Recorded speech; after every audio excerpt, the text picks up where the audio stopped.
Good morning, students. We are discussing chapter atoms and molecules. In last two lectures, we have discussed about the laws of chemical combinations and also Dalton theory and symbols, various symbols used hydrogen H, oxygen O, and for some elements we use two letters. It is for removing similarity between atoms. For example, अगर हम बात करें calcium और chlorine, both starts with C.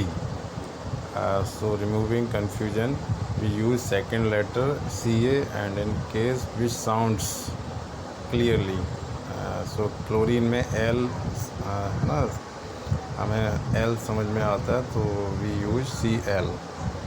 इस तरीके से ये हमने लास्ट क्लास में डिस्कस किए थे. और कुछ इसमें स्पेशल लैटिन वर्ड भी थे, जैसे लैट के लिए हम देख सकते हैं Pv है ना, प्लेटिनम, प्लम्बम से लैट Pv.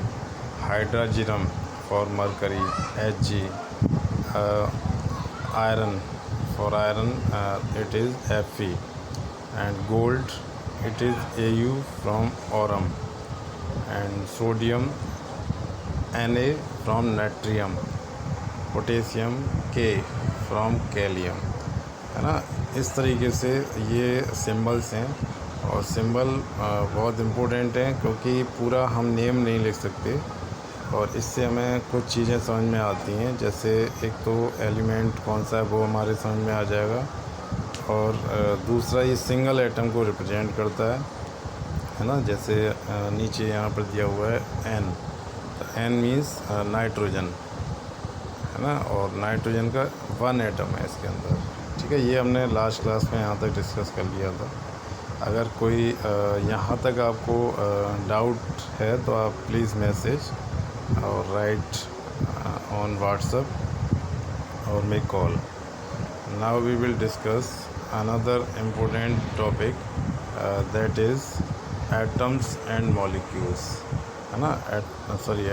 Atomic mass.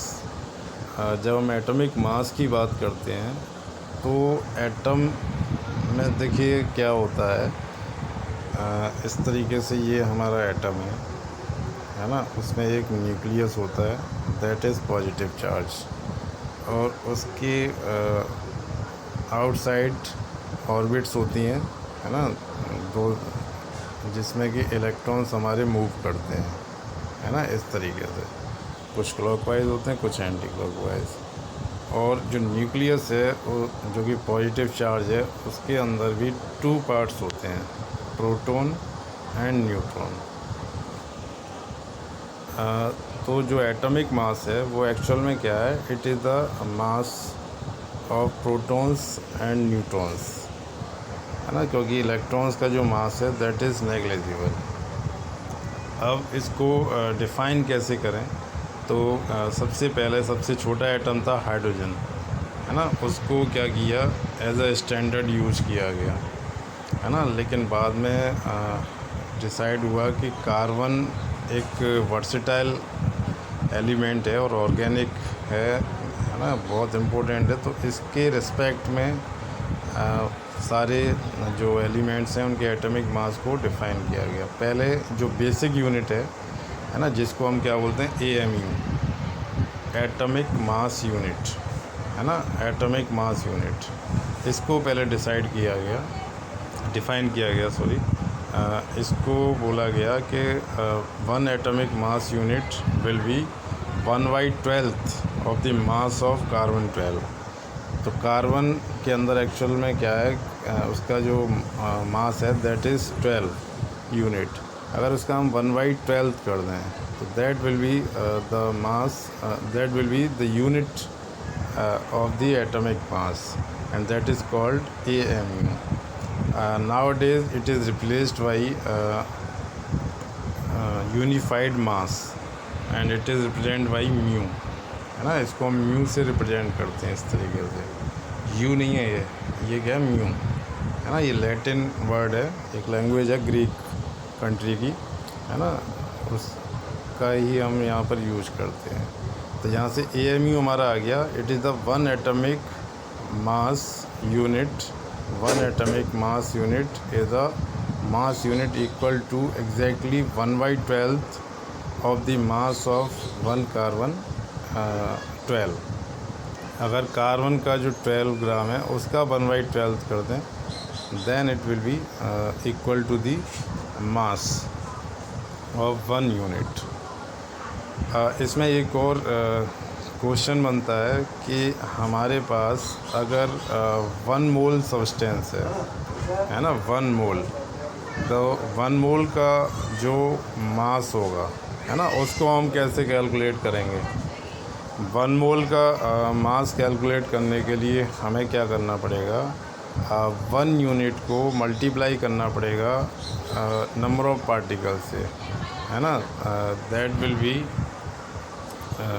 6.022 इंटू 10⁻23, है ना। अगर इतने पार्टिकल्स को हम 1 म्यू से मल्टीप्लाई कर दें, है ना, देन इट गिव्स 1 मोल।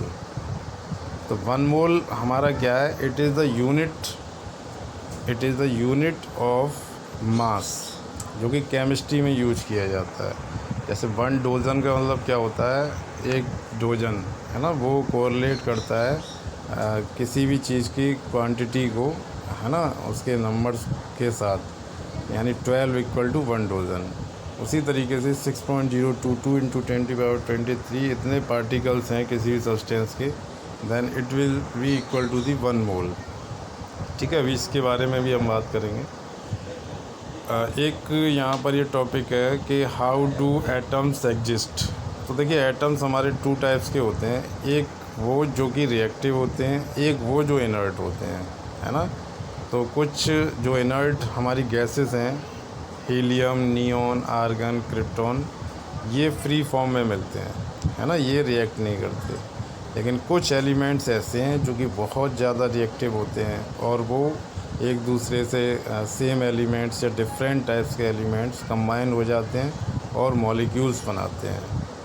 जैसे H2O, है ना, H2O में क्या है, एक हाइड्रोजन, 2 हाइड्रोजन और एक ऑक्सीजन, दोनों कंबाइन होकर के क्या वाटर मॉलिक्यूल बना रहे हैं। CO2 के अंदर क्या है, एक कार्बन और 2 ऑक्सीजन, है ना, ये मिलकर के CO2 बना रहे हैं। क्यों बना रहे हैं, क्योंकि कार्बन और ऑक्सीजन क्या है, रिएक्टिव मॉलिक्यूल एटम्स हैं, है ना। अब iodine crystal is a collection of many iodine molecules, है ना। आयोडीन का जो क्रिस्टल होता है उसमें कई सारे आयोडीन मॉलिक्यूल्स I2 फॉर्म में अटैच रहते हैं। These molecules are so tiny, not visible, और इनको हम ये इनका जो साइज़ है बहुत स्मॉल होता है। अगर हम बात करें तो 10⁻⁻10, है ना, इस रेंज का होता है, जो कि एंगस्ट्रॉम बोलते हैं इसको। 10⁻⁻10 मीटर, ये क्या हो जाएगा हमारा, 1 एंगस्ट्रॉम हो जाएगा।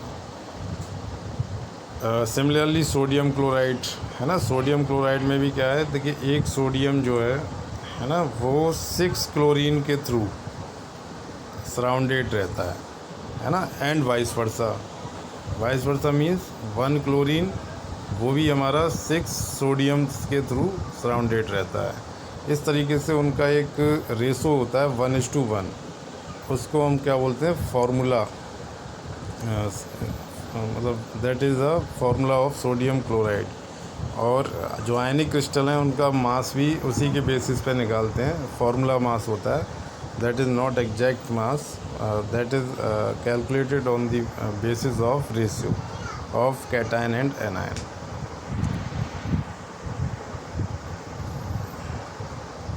देखिए, अब हम मॉलिक्यूल्स की बात कर रहे हैं। तो मॉलिक्यूल्स कैसे बनते हैं, जब एटम्स कंबाइन हो जाते हैं और उनके बीच में एक बॉन्डिंग होनी चाहिए। वो बॉन्डिंग कैसी होती है, केमिकल बॉन्डिंग, फिजिकल बॉन्डिंग नहीं होती है ना। उसको अगर हमें ब्रेक करना है तो उसके लिए एक हाई अमाउंट ऑफ एनर्जी देनी होगी, और सर्टेन रूल्स को वो फॉलो करते हैं, केमिकल कॉम्बिनेशंस वाले जो हमने पहले स्टडी किए हैं। तो molecule is the smallest particle which has properties of elements or the compounds, and smallest particle of an element और अ कंपाउंड, है ना, which has properties of the elements और the compound and can exist in free state. Molecule की सबसे बड़ी बात क्या है, it can be in free state, ये हमारा फ्री स्टेट में एग्जिस्ट करता है ना। और देखिए मॉलिक्यूल की एक और बात हम समझेंगे यहाँ पर कि जो मॉलिक्यूल्स होते हैं वो एलिमेंट्स या एटम से कंबाइन होने के बाद बनते हैं, है ना। तो उनकी जो प्रॉपर्टीज़ हैं दोज आर स्पेसिफिक, क्योंकि वहाँ पर क्या केमिकल चेंज होता है, ये आपको समझना है। Molecules can be formed by combinations of atom of same kind and different kind, ठीक है। सेम काइंड जैसे H2, Cl2, O2, है ना, N2, ये सारे हमारे क्या हैं, एलिमेंट मॉलिक्यूल हैं जो कि सेम काइंड्स के एटम से मिले हैं। जैसे H2 मॉलिक्यूल है वो हाइड्रोजन के 2 एटम्स, है ना, 2 उनसे मिलके बना है। क्लोरीन Cl2 क्लोरीन के 2 से मिलके बना हुआ है। लेकिन ऐसा भी हो सकता है कि डिफरेंट काइंड के, जैसे HCl, H2O, है ना, CO2, ये सारे हमारे क्या हैं, ये डिफरेंट है, डिफरेंट एलिमेंट से मिलकर के बने हुए हैं।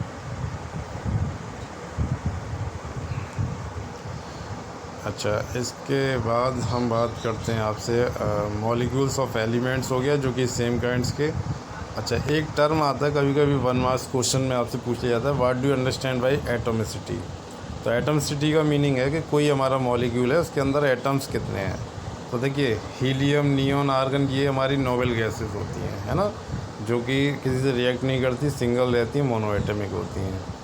अब H2 यानी 2 हाइड्रोजन है तो एटॉमिसिटी क्या हो गई, 2 हो गई, ठीक है। और इसी तरीके से नाइट्रोजन N2 2, ऑक्सीजन के यहाँ पर ओजोन है, ओजोन लेयर होती है एनवायरनमेंट में ऊपर, है ना, जो कि हमें अल्ट्रावायलेट रेज से बचाती है।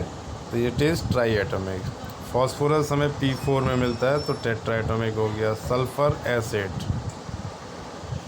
Now we will discuss the molecules of compound, ठीक है। ये मॉलिक्यूल्स ऑफ एलिमेंट थे जो कि हमारे क्या हैं, सिंपल होते हैं, सेम काइंड के एटम से मिलकर के बनते हैं। और मॉलिक्यूल्स ऑफ कंपाउंड ये डिफरेंट काइंड के एटम से मिलकर के बनते हैं। जैसे H2O है तो वहाँ पर एक हाइड्रोजन हो गया, एक ऑक्सीजन हो गया। और इनका अगर हम मास रेशो निकालें तो दैट विल बी, ऑक्सीजन का मास कितना होता है 16 और हाइड्रोजन का होता है 1, और 2 हाइड्रोजन है तो 2 × 16, 2:16। तो इसका रेशो हमारा क्या हो जाएगा 1:8, 2 से डिवाइड कर देंगे। Similarly ammonia 14 × 3, carbon dioxide, carbon का 12, ऑक्सीजन 16 × 2 32, है ना, 12 × 32। उसका रेशो निकालेंगे 4 से डिवाइड करने पर 3:8। यानी जो कंपाउंड होते हैं उसमें डिफरेंट काइंड्स के एलिमेंट्स कंबाइन होते हैं, लेकिन एक फिक्स रेशो में उनका प्रोपोर्शन सेम होता है। हमने पढ़ा था पहले लॉ ऑफ कांस्टेंट प्रोपोर्शन, है ना, वो यहाँ पर फॉलो होता है।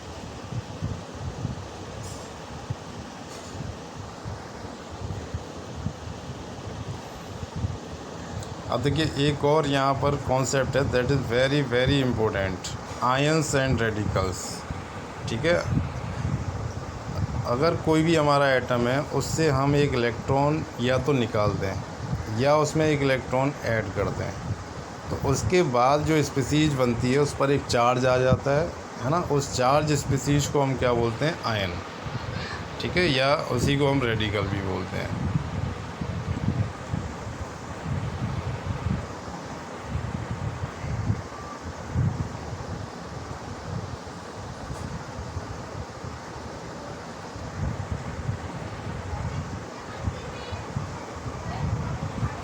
तो देखिए ions are either positive charge और नेगेटिव चार्ज। एक हमारा एलिमेंट है सोडियम, है ना। सोडियम की अगर हम बात करें तो सोडियम का जो इलेक्ट्रॉनिक कन्फिग्रेशन होता है एक्चुअल में, इसके बारे में हम बात करेंगे नेक्स्ट चैप्टर में। लेकिन अभी आप समझ लीजिए इसका जो एटॉमिक नंबर है दैट इज़ 11, और इसके पास जो इलेक्ट्रॉन होते हैं 2, 8 and 1, है ना।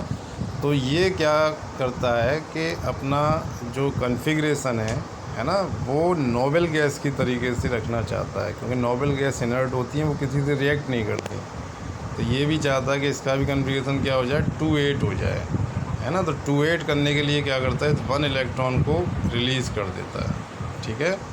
जब ये 1 इलेक्ट्रॉन रिलीज़ हो जाएगा, तो जब कोई इलेक्ट्रॉन देता है एटम, तो उस पर चार्ज आ जाता है पॉजिटिव, क्योंकि जो इलेक्ट्रॉन दे सकता है ना, वही पॉजिटिव होगा।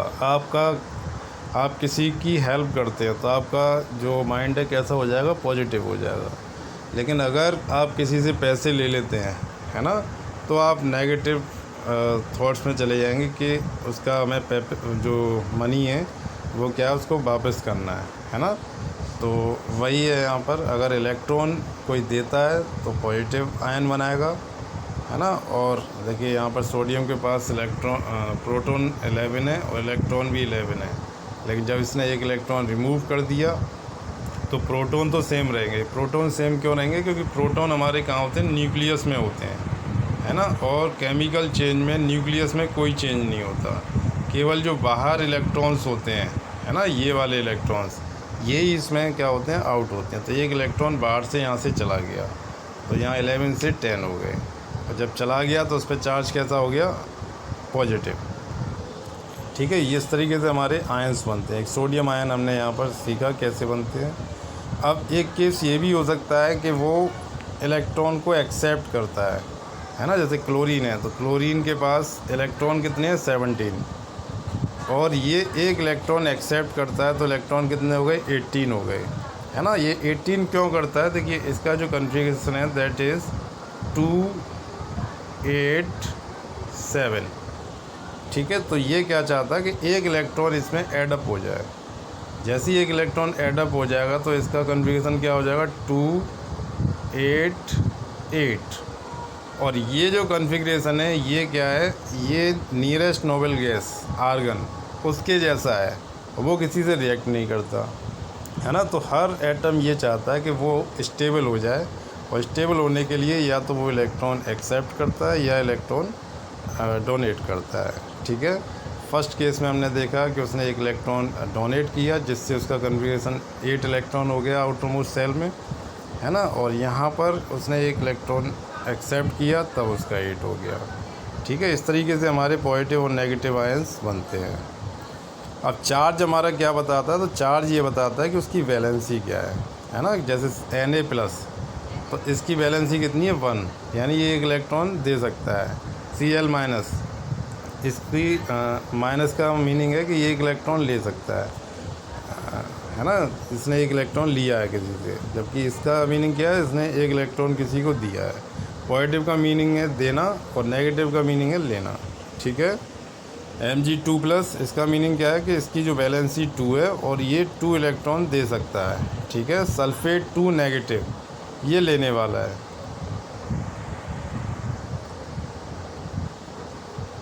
अब देखिए एक और टॉपिक इसी से रिलेटेड आता है, बैलेंसी से। बैलेंसी का मीनिंग है कोई भी एटम हमारा कितने इलेक्ट्रॉन किसी को दे रहा है या कितने इलेक्ट्रॉन ले रहा है ना। और आगे भी इसके बारे में बात करेंगे कि वहाँ पर शेयरिंग भी होती है, उसके बेसिस पे भी हम बैलेंसी को कैलकुलेट करते हैं।